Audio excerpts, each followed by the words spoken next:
जय माता दी। राधे राधे। आइए सुनते हैं मंगला गौरी व्रत कथा। पौराणिक कथा के अनुसार एक समय की बात है।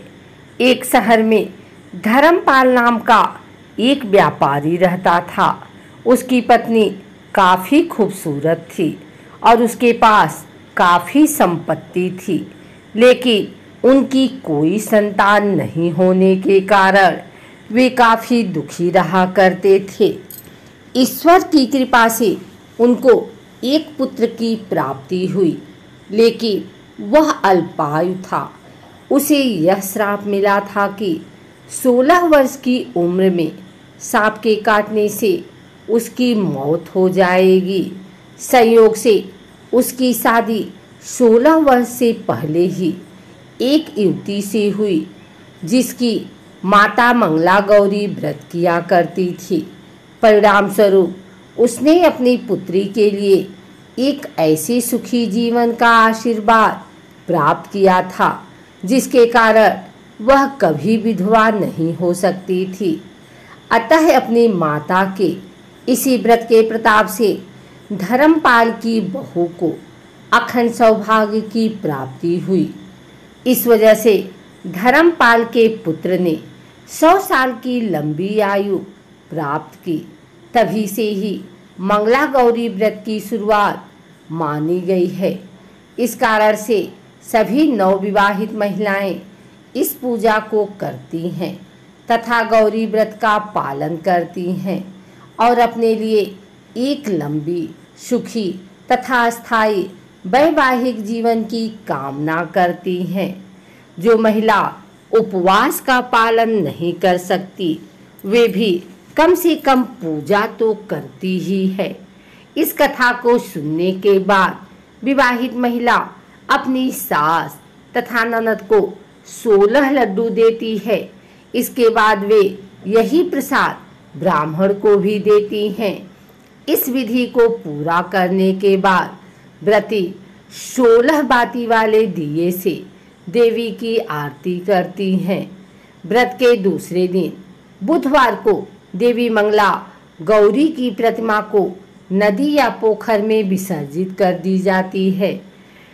अंत में मां गौरी के सामने हाथ जोड़कर अपने समस्त अपराधों के लिए एवं पूजा में हुई भूल चूक के लिए क्षमा मांगना चाहिए। इस व्रत और पूजा को परिवार की खुशी के लिए लगातार 5 वर्षों तक किया जाता है। अतः शास्त्रों में मंगला गौरी व्रत नियमों के अनुसार करने से प्रत्येक मनुष्य के वैवाहिक सुख में बढ़ोतरी होकर पुत्र पौत्र आदि भी अपना जीवन सुखपूर्वक गुजारते हैं। ऐसी इस व्रत की महिमा है। श्रावण मास के मंगलवार के दिन व्रत मुहूर्त में जल्दी उठें। नित्य कर्मों से निवृत्त होकर साफ सुथरे धुले हुए अथवा नए वस्त्र धारण कर व्रत करें। मां मंगला गौरी का एक चित्र अथवा प्रतिमा लें। फिर निम्न मंत्र के साथ व्रत करने का संकल्प लें।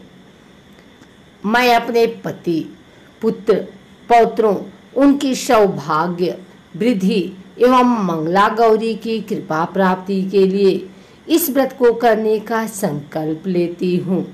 तत्पश्चात मंगला गौरी के चित्र या प्रतिमा को एक चौकी पर सफ़ेद फिर लाल वस्त्र बिछाकर स्थापित किया जाता है।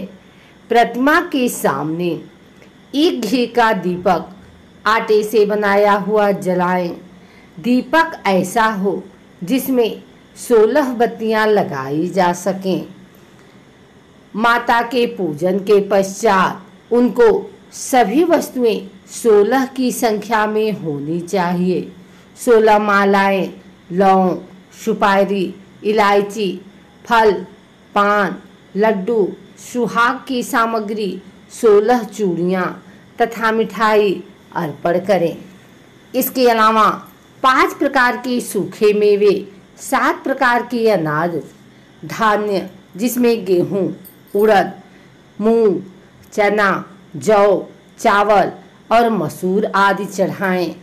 पूजन के बाद मंगला गौरी की कथा सुनी जाती है। इस व्रत में एक ही समय अन्न ग्रहण करके पूरे दिन माँ पार्वती की आराधना की जाती है। शिव प्रिया पार्वती को प्रसन्न करने वाला यह सरल व्रत करने वालों को अखंड सुहाग तथा पुत्र प्राप्ति का सुख मिलता है।